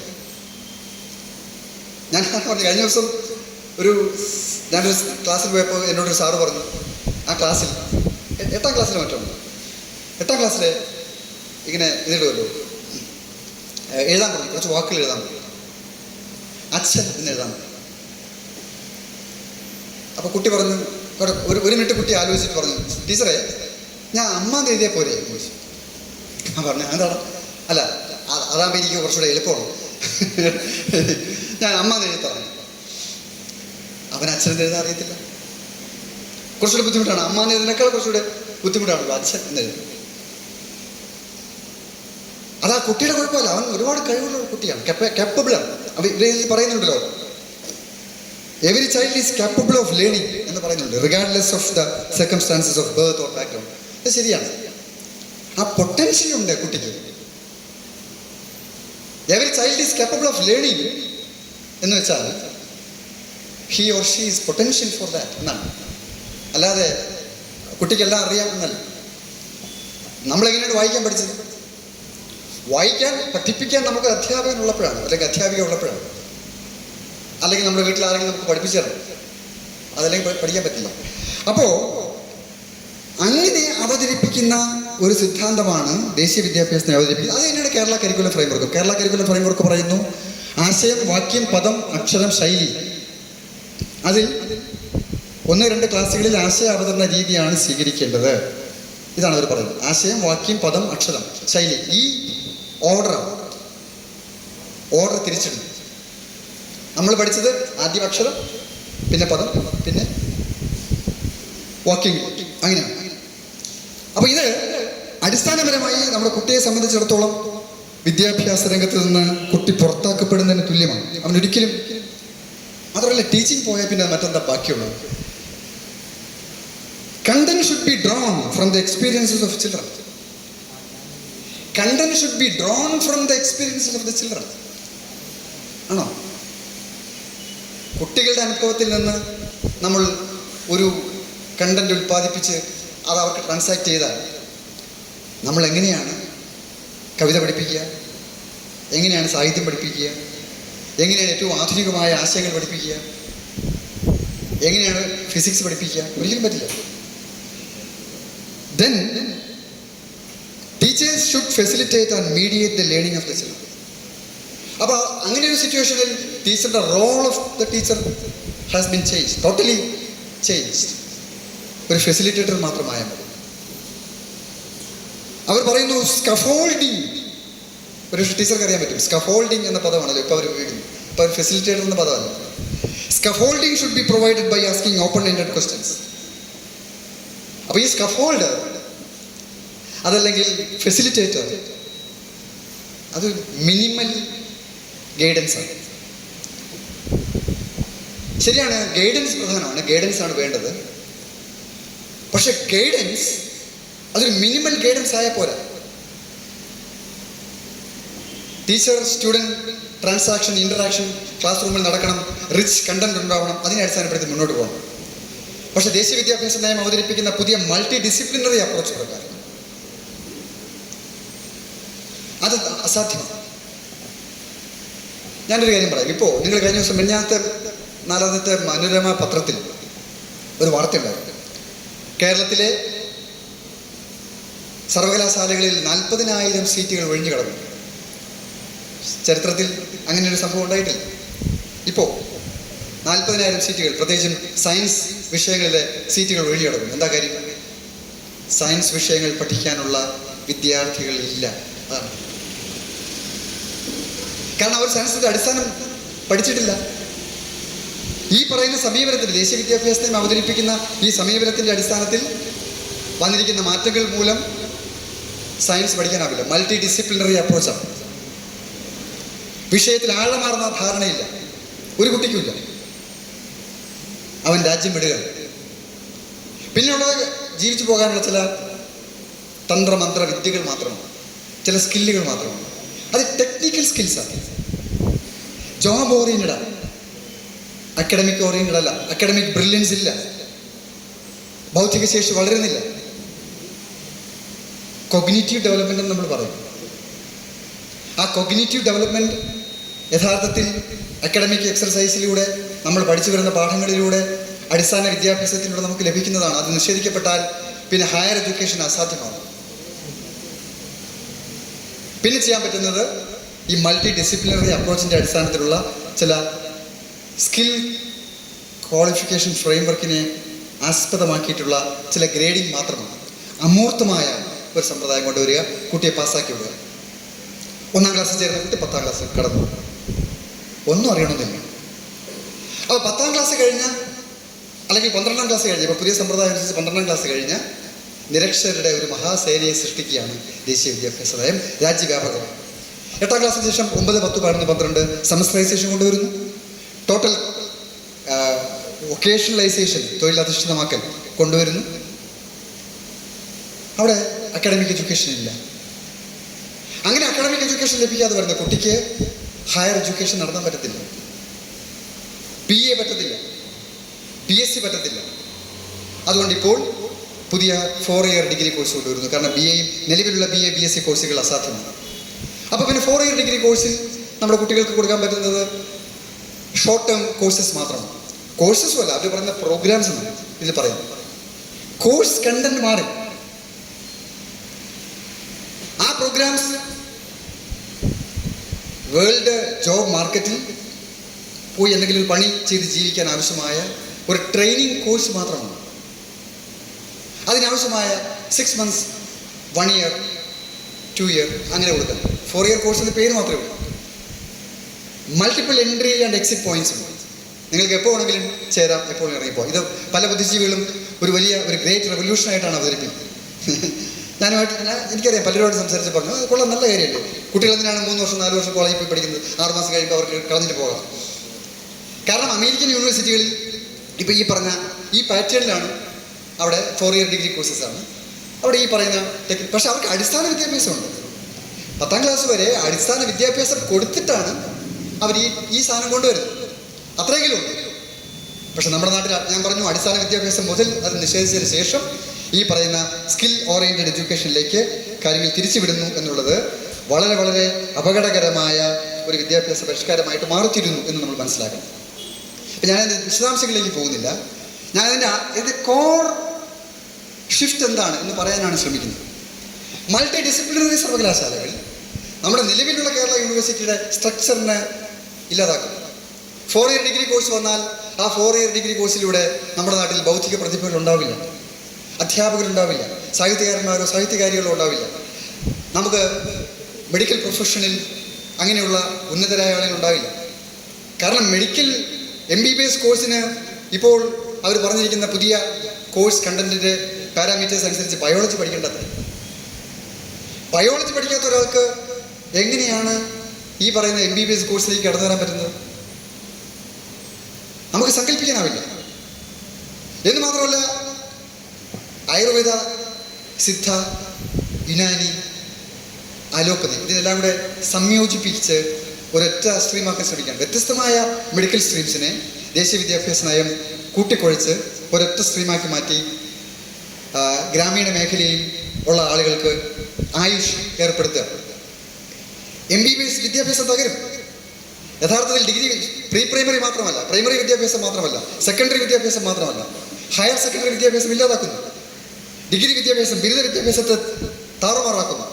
സർവകലാശാലകളെ കോളേജുകളും തമ്മിലുള്ള അഫിലിയേഷൻ റദ്ദാക്കുന്നു, അതിനെ സ്വതന്ത്രമാക്കുന്നു, അതിന് നൽകിക്കൊണ്ടിരുന്ന ഫണ്ടിങ് അവസാനിപ്പിക്കുന്നു, UGCയെ പിരിച്ചുവിടുന്നു, ഫോറിൻ യൂണിവേഴ്സിറ്റീസ് കൊണ്ടുവരുന്നു, ഇന്ത്യൻ സർവകലാശാലകൾ തകരുന്നു. എന്താ ഉണ്ടാവാൻ പോവാ? ഞാനതാണ് പറഞ്ഞത്, കാർപ്പറ്റ് ബോംബിംഗ് ആണ് നാഷണൽ എഡ്യൂക്കേഷൻ പോളിസി. നമ്മുടെ രാജ്യത്ത് പതിറ്റാണ്ടുകളായി നാം സൃഷ്ടിച്ചെടുത്ത ഇന്ത്യൻ എഡ്യൂക്കേഷൻ സിസ്റ്റം നമ്മുടെ കൺമുന്നിൽ തകർന്നു വീഴുകയാണ്. അതിൻ്റെ കൊത്തളങ്ങൾ ഓരോന്നായി നമ്മുടെ കൺമുന്നിൽ തകർന്നു വീഴുകയാണ്. ഡിസഫിലിയേഷൻ ശരിയാണ്, പല വിദേശ രാജ്യങ്ങളിലും അങ്ങനെ ഉണ്ടാവാം, യൂണിറ്ററി യൂണിവേഴ്സിറ്റീസ് ഉണ്ടാകാം. പക്ഷെ നമ്മുടെ രാജ്യത്ത് പാവപ്പെട്ടവൻ്റെ വിദ്യാഭ്യാസം കൊടുക്കുവാൻ കോളേജുകൾ വേണം, സാധാരണ കോളേജുകൾ വേണം. സെൽഫ് ഫൈനാൻസിങ് ഇൻസ്റ്റിറ്റ്യൂഷൻസ് പോരല്ലോ. ലക്ഷം വരുന്ന സാധാരണക്കാരുടെ മക്കൾ ഏത് കോളേജിൽ പഠിക്കും? ഗവൺമെൻറ് കോളേജിൽ പറ്റും, അല്ലെങ്കിൽ എയ്ഡഡ് കോളേജിൽ പഠിക്കാൻ പറ്റും. പക്ഷെ എയ്ഡ് അവസാനിപ്പിക്കുക. എയ്ഡഡ് കോളേജ് ഇനി ഉണ്ടാകത്തില്ല. ദേശീയ വിദ്യാഭ്യാസ നയം പറഞ്ഞിട്ടുണ്ടല്ലോ, അവസാനിപ്പിക്കാൻ പോകും. 2035 കൂടി എല്ലാ അഫിലിയേറ്റഡ് കോളേജസും ക്ലോസ് ഡൗൺ ചെയ്യും എന്ന് ദേശീയ വിദ്യാഭ്യാസ നയം. ഇതാണല്ലോ പാർലമെന്റ് പാസ്സാക്കാതെ അപ്രൂവ് ചെയ്ത ഈ 68 പേജുള്ള ഡോക്യുമെന്റിൽ പറയുകയാണ് 32 ഗവൺമെന്റ് എയ്ഡഡ് കോളേജുകൾ അവസാനിപ്പിക്കും. എനിക്ക് മനസ്സിലാകാത്ത ഇത് വായിച്ചിട്ട് എന്തുകൊണ്ടാണ് നമ്മുടെ രാജ്യത്തൊരു പൊട്ടിത്തെറി ഉണ്ടാകാത്തതെന്ന്. ഇത് വായിച്ചിട്ട് എല്ലാവരും ദേശീയ വിദ്യാഭ്യാസ നയത്തെ വെൽക്കം ചെയ്യാൻ, അവർ തരുന്ന പണം വാങ്ങി കോളേജുകളെ റീസ്ട്രക്ചർ ചെയ്യാനുള്ള പരിശ്രമം നടത്തിക്കൊണ്ടിരിക്കുന്നു എന്ന് പറഞ്ഞാൽ പൊതുവിദ്യാഭ്യാസം ഇല്ലാതാവുകയാണ്. ഞാൻ നിങ്ങളോട് ഒരു കാര്യം കൂടെ പറഞ്ഞ് അവസാനിപ്പിക്കാം. 2020 ഇന്ത്യയിൽ 5.9 ലക്ഷം പൊതുവിദ്യാലയങ്ങളുണ്ടായിരുന്നു. 2021 കണക്ക്, 2021 കണക്കെന്ന് പറഞ്ഞാൽ എന്താ പറയുക, റാഷണലൈസേഷൻ പോളിസി കൊണ്ടുവന്നു. ദർ ഇസ് നോ റാഷണൽ, അത് വേറെ കാര്യം. റാഷണലൈസേഷൻ പോളിസി ഓഫ് എഡ്യൂക്കേഷൻ, വിദ്യാഭ്യാസത്തെ യുക്തിസഹമാക്കൽ. ആ പോളിസി പ്രകാരം നിരവധി സ്കൂളുകൾ അടച്ചുപൂട്ടി. 50,000 സ്കൂളുകൾ അടച്ചുപൂട്ടിയെന്നാണ് പാർലമെന്റിൽ അവർ പറഞ്ഞത് 2021. 22 കണക്ക്, ഏറ്റവും ലേറ്റസ്റ്റ് കണക്ക് പ്രകാരം അതിനുശേഷം 20,000 സ്കൂളുകൾ അടച്ചുപൂട്ടി. അതിൻ്റെ സ്റ്റേറ്റ് വൈസ് കണക്ക് അവർ പബ്ലിഷ് ചെയ്തു എന്ന് പറഞ്ഞാൽ ഇപ്പോൾ 70,000 സ്കൂളുകൾ അടച്ചുപൂട്ടി. 4.89 ലക്ഷം വിദ്യാലയങ്ങൾ മാത്രമേ ഇന്ന് നമ്മൾ ഇന്നീ ചർച്ച നടക്കുമ്പോൾ ഇന്ത്യയിലുള്ളൂ. നാളെ അത്രയും ഉണ്ടാവില്ല. കേരളത്തിലെ ഏകദേശം 10-15,000 സ്കൂളുകളിൽ ഇപ്പോൾ 100-ൽ താഴെ, ചിലയിടത്ത് 50-ൽ താഴെ, ചിലയിടത്ത് 10-ൽ താഴെ കുട്ടികൾ മാത്രമേ ഉള്ളൂ. ഈ വിദ്യാഭ്യാസ നയം നടപ്പിലാക്കി. ദേശീയ വിദ്യാഭ്യാസ നയം അതിൻ്റെ ഉള്ളടക്കത്തിൽ കേരളത്തിൽ പരീക്ഷിച്ച ഒരു സമ്പ്രദായത്തിൻ്റെ ദുരന്ത ഫലം എന്ന് പറഞ്ഞാൽ കേരളത്തിലെ പൊതുവിദ്യാലയങ്ങൾ അടച്ചുപൂട്ടുന്നതാണ്. കേരളത്തിലെ സർവകലാശാലകളിൽ വിദ്യാർത്ഥികളില്ല പഠിക്കാൻ. സർവകലാശാലകൾ ക്ലോസ് ഡൗൺ ചെയ്യും വൈകാതെ. കേരളത്തിലെ സർവകലാശാലകളുടെ ഫണ്ടിങ്, അതിൻ്റെ ട്രഷറി സർക്കാർ ട്രഷറിയിലേക്ക് മാറ്റി. അത് കേട്ടുകാണുമല്ലോ. സർവകലാശാലകളുടെ ഫണ്ടിങ് ഇനി സർവകലാശാലകൾക്കില്ല. അത് കൈകാര്യം ചെയ്യുന്നത് സംസ്ഥാന ഗവൺമെൻറ്റാണ്. സംസ്ഥാന ഗവൺമെൻറ്റിലേക്ക് തിരിച്ചെടുക്കും. ഒന്ന് ഓർത്ത് നോക്കും, നമുക്ക് ചിന്തിക്കാനാവും. റിസർച്ച് ആക്ടിവിറ്റീസിൻ്റെ കേന്ദ്ര സർക്കാർ നീക്കി വെച്ചിരിക്കുന്നത് 0.6 പോയിന്റാണ്. 0.6 പോയിന്റ്. ഇന്ത്യയിലെ 130 കോടി ജനങ്ങളുടെ വിദ്യാഭ്യാസത്തിന് വേണ്ടി നീക്കി വെച്ചിരിക്കുന്നത് GDP-യുടെ 2.6% മാത്രം. ഓർത്ത് നോക്കും. ഹയർ എഡ്യൂക്കേഷന് വേണ്ടി നീക്കി വെച്ചിരിക്കുന്നത് ദശാംശക്കണക്കിലാണ്. അപ്പോൾ വിദ്യാഭ്യാസത്തിന് ഫണ്ട് അനുവദിക്കാൻ ഉദ്ദേശിക്കുന്നില്ല. അതിനെ പ്രൈവറ്റൈസ് ചെയ്യുന്നു, അതിനെ ഗ്ലോബലൈസ് ചെയ്യുന്നു, അതിനെ ഇന്റർനാഷണലൈസ് ചെയ്യുന്നു. ആ പദപ്രയോഗങ്ങളിലൂടെ ഇന്റർനാഷണൽ ക്യാപിറ്റൽ ഇന്ത്യയിൽ വരുന്നു, അവരെ വിദേശ സ്ഥാപനങ്ങൾ ആരംഭിക്കുന്നു, കുറച്ച് പേർക്ക് വിദ്യാഭ്യാസം കൊടുക്കുന്നു. അത് വേറെ വിദ്യാഭ്യാസം. പക്ഷേ ഇന്ത്യൻ ജനതയുടെ വിദ്യാഭ്യാസം അവതാളത്തിലാണ്. ഇന്ത്യൻ ജനതയുടെ സർവകലാശാല വിദ്യാഭ്യാസം അവതാളത്തിലാണ്. ഞാനത് ദീർഘമായി പോകും എന്നുള്ളതുകൊണ്ട് ഞാൻ വിശദീകരിക്കാതെ സ്റ്റേറ്റ്മെൻറ്റ്സ് മാത്രം നടത്തുന്നു, സമയം അതിക്രമിക്കുന്നു എന്നുള്ളത്. പിന്നെ എന്നോട് AC പീറ്റർ സാറ് നിർബന്ധപൂർവ്വം ചർച്ച ചെയ്യണമെന്ന് ആവശ്യപ്പെട്ടത് ഇതിൻ്റെ ബദൽ എന്താണ്. ഞാൻ നിങ്ങളോട് ചോദിക്കുന്നത് എന്താണ് ബദൽ? ഇന്ത്യൻ സ്വാതന്ത്ര്യ സമരത്തിൽ പീറ്റർ സാർ, ഞാൻ സാറിന് വേണ്ടിയിട്ട് ഒരു കാര്യം പറയാം. സാറ് നിർവ്വതാടം വേണം. സാറ് ചോദിച്ചല്ലോ ബദൽ വിദ്യാഭ്യാസം എന്താണ്, അല്ലെങ്കിൽ നമ്മൾ വെക്കുന്ന ഓൾട്ടർനേറ്റീവ് എന്താണ്. അപ്പോൾ അതിനെക്കുറിച്ചുകൂടി ഞാൻ പറഞ്ഞോട് അവസാനിപ്പിക്കും. അതായത് ഞാൻ അതിൻ്റെ ബാക്ക്ഗ്രൗണ്ട് പറയാം. നമ്മൾ ദേശീയ വിദ്യാഭ്യാസ നയം കൊണ്ടുവരുന്നു. അതുപോലെ Radhakrishnan commission, Mudaliar commission, 1964 Kothari commission report, ഇതെല്ലാം നമ്മുടെ മുന്നിലുണ്ട്. അപ്പോൾ ആ ദേശീയ വിദ്യാഭ്യാസ നയം നമ്മൾ രൂപീകരിക്കുമ്പോൾ നമ്മൾ അടിസ്ഥാനമാക്കിയ ചില കാര്യങ്ങളുണ്ട്. അതിലൊന്ന്, പ്രാഥമിക വിദ്യാഭ്യാസം സാർവത്രികവും സൗജന്യവുമായിരിക്കും എന്നതായി. 8ാം ക്ലാസ് വരെ, ഓക്കെ, ശരി. എന്നോട് ചോദിച്ചാൽ ഞാൻ പറയും അതാണ് ബദൽ. അത് നമ്മുടെ ഭരണഘടന ഉറപ്പു നൽകുന്ന കാര്യമാണ്.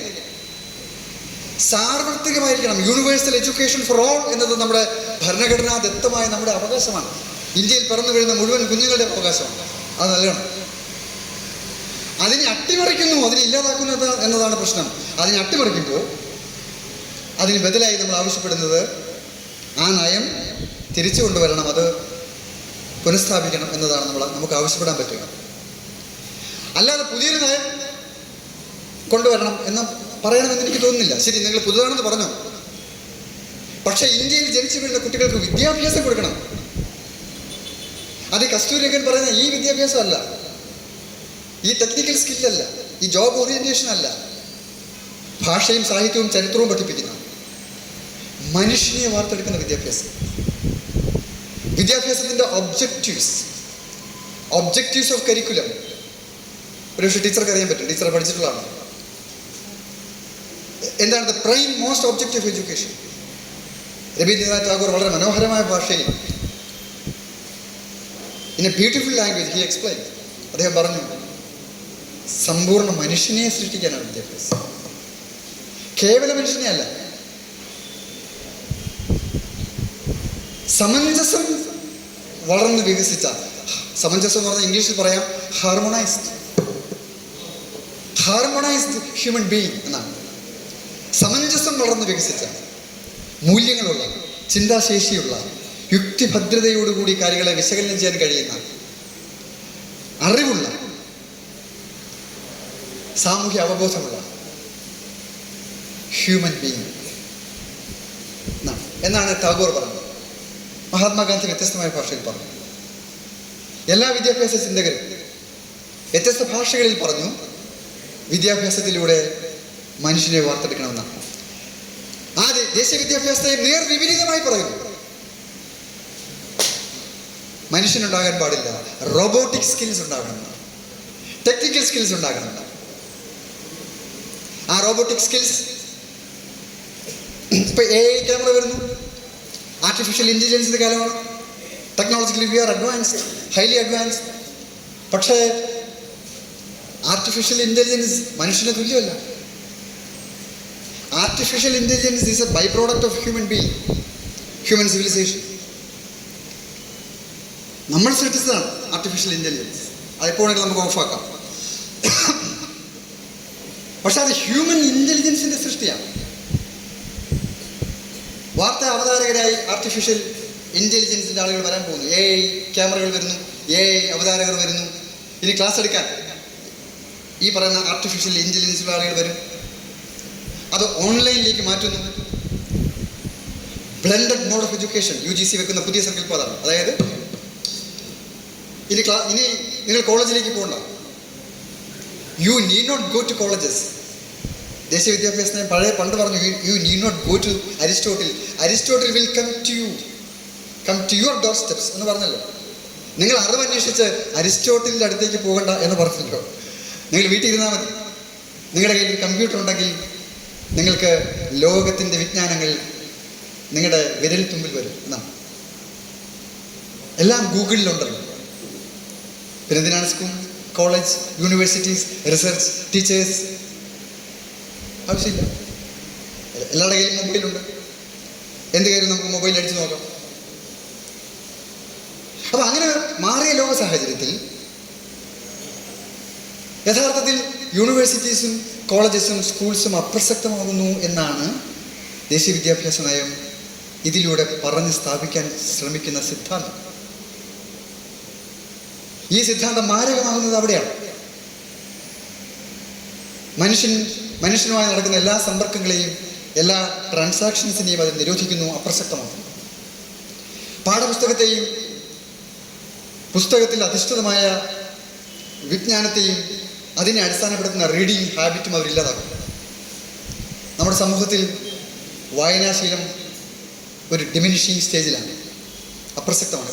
വളരെ അപൂർവം ആളുകൾ, പഴയ തലമുറയിൽപ്പെട്ട ആളുകൾ മാത്രമാണ് ഇപ്പോൾ വായിക്കുന്നത്. എഴുതുന്നത് അതിനേക്കാൾ കുറവാണ്. റീഡിങ്ങിലും റൈറ്റിങ്ങിലും നമ്മൾ താഴേക്ക് പോയി കഴിഞ്ഞു. ഇന്റലക്ച്വൽ ഫാക്കൽറ്റീസ് ഡെവലപ്പ് ചെയ്യുന്നില്ല. റിസർച്ച് ആക്ടിവിറ്റീസ് സ്തംഭനാവസ്ഥയിലാണ്. എന്ന് പറഞ്ഞാൽ ഒരു രാജ്യം ഡാർക്ക്നെസ്സിലേക്ക് പോകുന്നു എന്നാണ്. നാം അറിയാതെ നമ്മുടെ രാജ്യം അന്ധകാരത്തിലേക്ക് നിപതിക്കുന്നു എന്ന് പറഞ്ഞാൽ ഒരു വിദ്യാഭ്യാസ സമ്പ്രദായത്തിൽ വരുത്തിയ മാറ്റത്തിലൂടെ ഒരു തലമുറയ്ക്ക് നൽകേണ്ടുന്ന മിനിമം വൈജ്ഞാനികമായ നിലവാരം പകർന്നു നൽകാതെ അവരുടെ ഇൻ്റലക്ച്വൽ എബിലിറ്റീസിനെ തടഞ്ഞു വയ്ക്കുന്നു എന്നതാണ് ചുരുക്കത്തിൽ പറഞ്ഞാൽ ദേശീയ വിദ്യാഭ്യാസ നയം, അല്ലെങ്കിൽ ഈ വിദ്യാഭ്യാസ പരിഷ്കാരം. ദേശീയ വിദ്യാഭ്യാസ നയം മാത്രമല്ല, ഓൺഗോയിങ് റിഫോംസ് ഇൻ എഡ്യൂക്കേഷൻ സൃഷ്ടിച്ചുകൊണ്ടിരിക്കുന്നു. അവിടെ പഴഞ്ചനാശങ്ങളിലേക്ക് തിരികെ പോകും, വേദഗണിതത്തിലേക്ക് തിരികെ പോകും, ഇന്ത്യയിൽ നിന്ന് ഭാരതത്തിലേക്ക് തിരികെ പോകണമെന്ന് അവർ പറയുന്നു. ഇന്ത്യയുടെ ചരിത്ര പാഠങ്ങൾ അവർ തിരുത്തിയെഴുതുന്നു. മുഗൾ കാലഘട്ടം പഠിപ്പിക്കേണ്ട എന്ന് തീരുമാനിക്കുന്നു. മഹാത്മാഗാന്ധിയുടെ റോൾ പാഠപുസ്തകങ്ങളിൽ നിന്ന് അപ്രത്യക്ഷമായിക്കൊണ്ടിരിക്കുകയാണ്. ഇന്ത്യൻ സ്വാതന്ത്ര്യ സമരത്തിന്റെ ചരിത്രം ഗുജറാത്തിലെ പാഠപുസ്തകങ്ങളിൽ നിന്ന് സമ്പൂർണ്ണമായി നീക്കം ചെയ്യപ്പെട്ടു കഴിഞ്ഞു. 6ാം ക്ലാസ് മുതൽ 12ാം ക്ലാസ് വരെയുള്ള NCERT പാഠപുസ്തകങ്ങളിൽ നിന്ന് ജനാധിപത്യത്തിന്റെ പാഠങ്ങൾ അവർ വെട്ടിമാറ്റി. ഫെഡറലിസത്തെ സംബന്ധിക്കുന്ന പാഠങ്ങൾ വെട്ടിമാറ്റി. ഇന്ത്യയുടെ സ്വാതന്ത്ര്യ സമര ചരിത്രത്തിലെ നിർണായകമായ എപ്പിസോഡുകൾ ഒഴിവാക്കി. അങ്ങനെ ചരിത്രത്തിൽ നാം താഴേക്ക് പതിക്കുന്നു.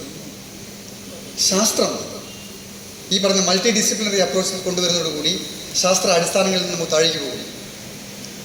ഭാഷയുടെ കാര്യം ഞാൻ പറഞ്ഞു വരും. ഗണിതം, മാത്തമെറ്റിക്കൽ സ്കില്ലാണല്ലോ ഏറ്റവും വലുത്. ലാംഗ്വേജ് സ്കില്ല് കഴിഞ്ഞാൽ പിന്നെ മാത്തമെറ്റിക്കൽ സ്കില്ലാണ്. മാത്തമെറ്റിക്കൽ സ്കിൽ വളരെ വളരെ പരിതാപകരമാണ് നമ്മുടെ രാജ്യത്തിൻ്റെ അവസ്ഥ. ഏകദേശം അമേരിക്കക്കാരുടെ മാത്തമെറ്റിക്കൽ സ്കില്ലിൻ്റെ അവസ്ഥയിലേക്ക് നമ്മൾ താഴേക്ക് പോവാം. അമേരിക്കക്കാർക്ക് കണക്കറിയത്തില്ല എന്ന് പറയുമോ, അതേപോലെയാണ്. അപ്പോൾ ആ അടിസ്ഥാനത്തിൽ നോക്കിയാൽ ഇതൊരു ഗ്ലോബൽ ഡിസൈനാണ്, ഗ്ലോബൽ ഒരു പ്രോഗ്രാമിംഗ്, ഒരു പാക്കേജാണ്. ഇതിൽ വിദ്യാഭ്യാസവുമായി ബന്ധപ്പെട്ട കാര്യങ്ങളില്ല. നിങ്ങൾ ഈ ഡോക്യുമെന്റ് ഒന്നുകൂടെ സൂക്ഷ്മമായിട്ട് വായിക്കും.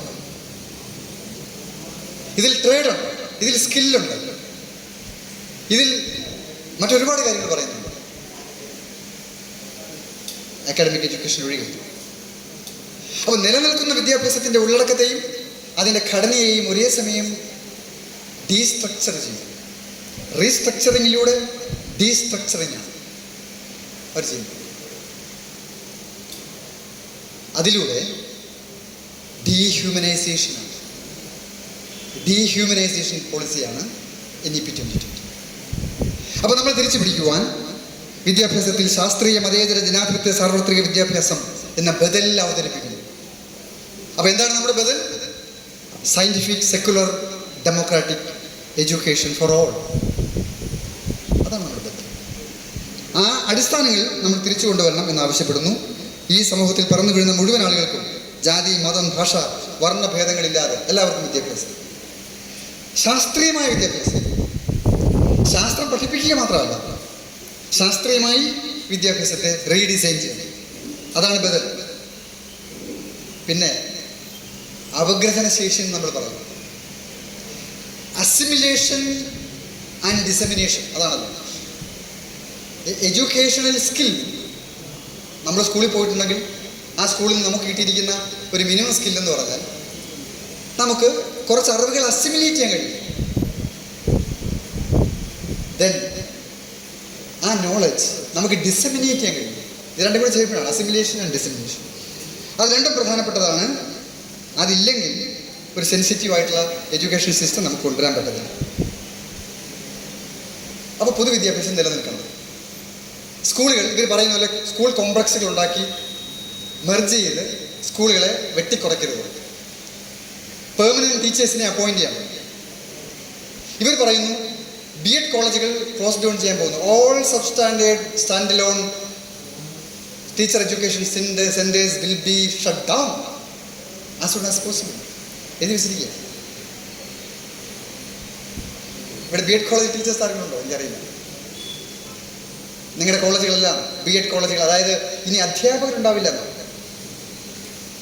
അധ്യാപകരുണ്ടാകാനുള്ള എല്ലാ വഴികളും എല്ലാ വാതിലുകളും ദേശീയ വിദ്യാഭ്യാസ നയം അടയ്ക്കാൻ പോകുന്നു എന്ന് പച്ചയ്ക്ക് പറഞ്ഞിരിക്കുക. ഇതിപ്പം വേറെ ഇൻഡയറക്റ്റ് ലാംഗ്വേജ് ഒന്നുമല്ല, ഡയറക്റ്റ് ലാംഗ്വേജ്. ഞാൻ ഈ പറഞ്ഞ വാചകം തന്നെ എഴുതി വെച്ചിരിക്കും. അപ്പോൾ നമുക്ക് B.Ed കോളേജുകൾ വേണം, ടീച്ചർ ട്രെയിനിങ് എഡ്യൂക്കേഷൻ വേണം, പാഠ്യപദ്ധതി, കരിക്കുലം, എക്സാമിനേഷൻ, ഇവാലുവേഷൻ, ഇതെല്ലാം വളരെ പരമപ്രധാനമാണ് വിദ്യാഭ്യാസത്തിൽ. സർവകലാശാലകളുടെ ഓട്ടോണമിയും പ്രധാനമാണ്. ആ ഓട്ടോണമിയുടെ മേൽ കൈവയ്ക്കുന്നു. ഇപ്പോൾ ഇന്നലെ കണ്ണൂർ സർവകലാശാല വൈസ് ചാൻസലർ ഡോക്ടർ ഗോപിനാഥ് രവീന്ദ്രനെ നിയമിച്ച കേസ് നിങ്ങൾ കണ്ടു കാണുമല്ലോ. അതിനെതിരെ 2 വർഷമായി ഫൈറ്റ് ചെയ്യുന്ന ഒരാളാണ് ഞാൻ.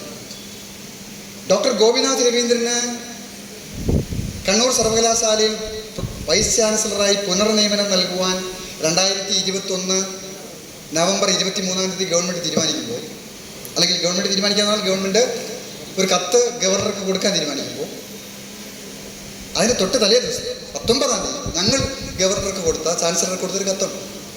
ഞാൻ ഇന്നലെ എല്ലാ ചാനൽ ചർച്ചകളിലും അത് പറഞ്ഞു.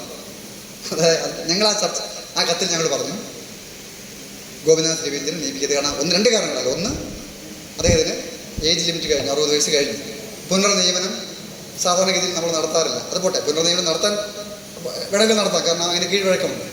3ാമത്തെ കാര്യം, ഒരു വൈസ് ചാൻസലറെ നിയമിക്കുന്നതിൽ സർക്കാർ ഇടപെടാൻ പാടില്ല. ഞാൻ ഈ പറഞ്ഞ ഓട്ടോണമി സ്വയംഭരണാവകാശം അവിടെയാണ്. അപ്പം അങ്ങനെ ഓട്ടോണമി നിലനിൽക്കുന്ന ഒരു സർവകലാശാല സംവിധാനത്തിൽ ഗവൺമെൻറ് അല്ല വിദ്യാഭ്യാസ നയം തീരുമാനിക്കേണ്ടത്, സർവകലാശാലയാണ്. എന്താ ഓട്ടോണമി എന്ന് വെച്ചാൽ academic, administrative as well as financial autonomy എന്നാണ്. ഇത് 3 കൂടി ചേരുന്നതാണ് autonomy. Autonomy of the institution, higher education institution. അത് ഡിസൈഡ് ചെയ്യേണ്ടുന്നത് അക്കാഡമിക്സ് ആണ്. പക്ഷെ വിദ്യാഭ്യാസ മന്ത്രി കൊണ്ടുപോയി കത്തു ഇദ്ദേഹത്തെ നിയമിക്കണമെന്ന്. Violation, a clear case of violation, a clear case of nepotism. അതാണ് ഞങ്ങൾ ചൂണ്ടിക്കാണിച്ചത്. അത് ചെയ്യാൻ പാടില്ല. അപ്പം അത് എന്ന് മാത്രമല്ല, ആരാ വൈസ് ചാൻസലർ നിയമിക്കേണ്ടത്? വൈസ് ചാൻസലർ നിയമിക്കേണ്ടത് സർക്കാരല്ല, പ്രോ ചാൻസലർ അല്ല. എന്തിന്? ചാൻസലറായ ഗവർണർ പോലും അല്ല. ഗവർണർക്ക് ഒരു അവകാശമില്ല, ഒരു അധികാരമില്ല. ഗവർണർക്ക് ഇഷ്ടപ്പെട്ട ഒരാളെ വൈസ് ചാൻസലറായിട്ട് നിയമിക്കാൻ പാടുണ്ടോ? ഒരിക്കലുമില്ല. മറിച്ചൊരു പ്രോസസ്സുണ്ട്, അതൊരു ഡെമോക്രാറ്റിക് പ്രോസസ്സാണ്. അതാണ് ഓട്ടോണമി. ആ പ്രോസസ്സ് എന്ന് പറഞ്ഞാൽ ഒരു സെർച്ച് കം സെലക്ഷൻ കമ്മിറ്റിയെ നമ്മൾ വെക്കുന്നു, ചാൻസലർ നിയമിക്കുന്നു. അക്കാഡമിക് എക്സലൻസ് ഉള്ള ആളുകളെ ചേർത്ത് കമ്മിറ്റി വെക്കുന്നു. ആ കമ്മിറ്റി സെർച്ച് നടത്തി എക്സലൻസ് ഉള്ള ഒരു 3 അംഗ പാനൽ പ്രപ്പോസ് ചെയ്യുന്നു. ആ പാനലിൽ നിന്നാണ് ചാൻസലർ നിയമിക്കേണ്ടത്. അതാണ് പ്രോസസ്സ്. അല്ലാതെ ഇഷ്ടമുള്ള ഒരാളെ നിയമിക്കാൻ പാടില്ല.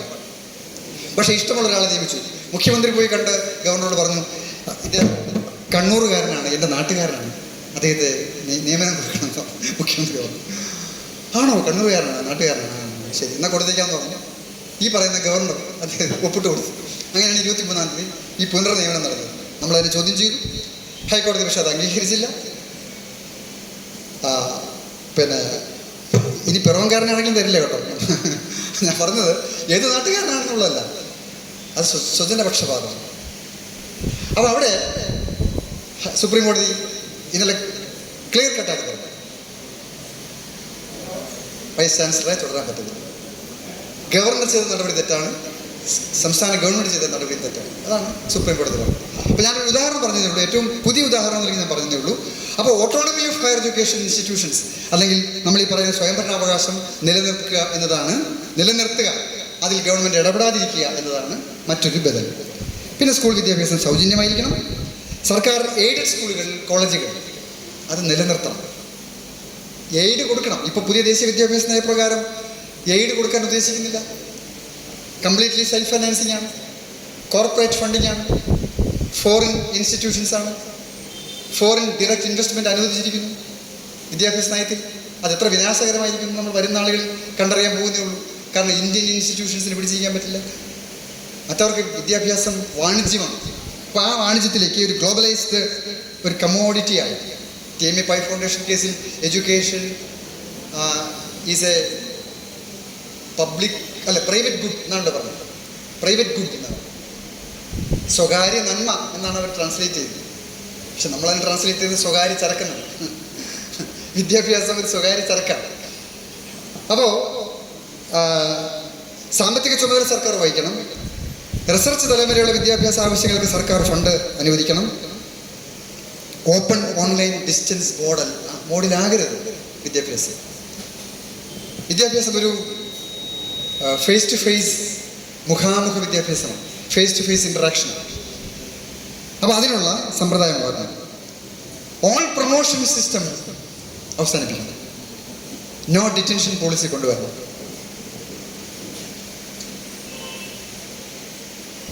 Now let us start the second phase of talk. Question and answer by students and teachers. Sure. Welcome. ഞാൻ സമ്മപ്പ് ചെയ്യാം. അപ്പോൾ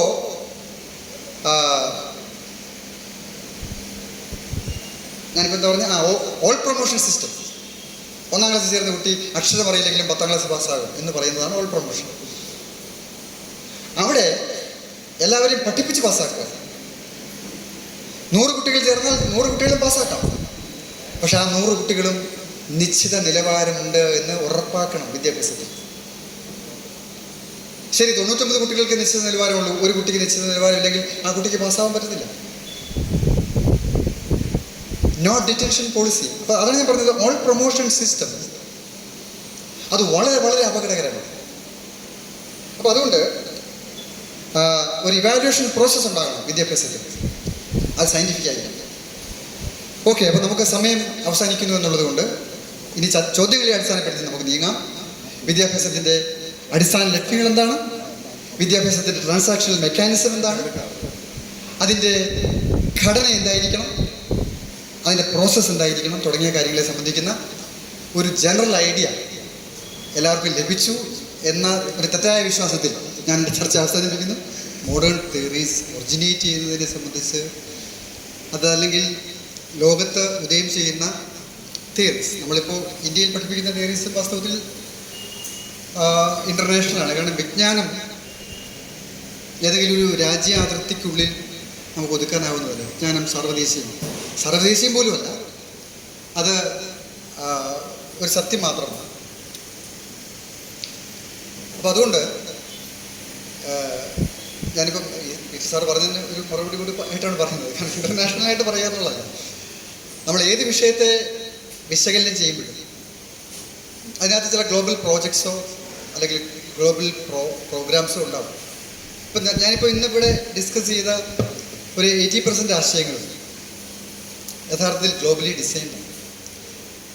അതിൻ്റെ ഒരു നാഷണൽ ഇംപ്ലിമെൻറ്റേഷനാണ് നമ്മൾ ഡിസ്കസ് ചെയ്യുന്നത്. അപ്പോൾ നമുക്ക് വേണമെങ്കിൽ ഇംപ്ലിമെൻറ്റേഷൻ ശരിയോ തെറ്റോ എന്ന ഒരു പരിമിതമായ പരിവൃത്തത്തിനുള്ളിൽ നമ്മുടെ ചർച്ചയെ വേണമെങ്കിൽ ഒതുക്കാം.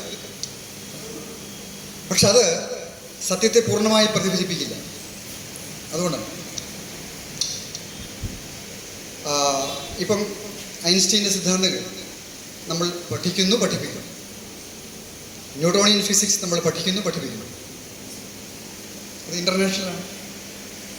അതിന് നാഷണൽ ബൗണ്ടറീസ് ഇല്ല. അപ്പോൾ എല്ലാ വിജ്ഞാനവും ലോക ജനതയുടെ മുന്നിൽ വരുന്നതാണ്. അതിന് വ്യക്തിപരമായ പേറ്റന്റ് ആർക്കും അവകാശപ്പെടാനാണ്. അത് നമുക്കറിയാമല്ലോ. മാഡം ക്യൂറി ജീവിതത്തിൽ നടത്തിയ സമരം എന്തായിരുന്നു, അവരുടെ കോൺട്രിബ്യൂഷൻസ് എന്തായിരുന്നു, അതെല്ലാം നമുക്കറിയാം. ഓരോരുത്തരുടെയും സംഭാവനകൾ നമുക്കറിയാം. അവരേത് രാജ്യക്കാരിയാണ് എന്ന് നോക്കിയിട്ടല്ലല്ലോ നമ്മൾ അവരുടെ കോൺട്രിബ്യൂഷൻസ് പഠിപ്പിക്കുന്നത്.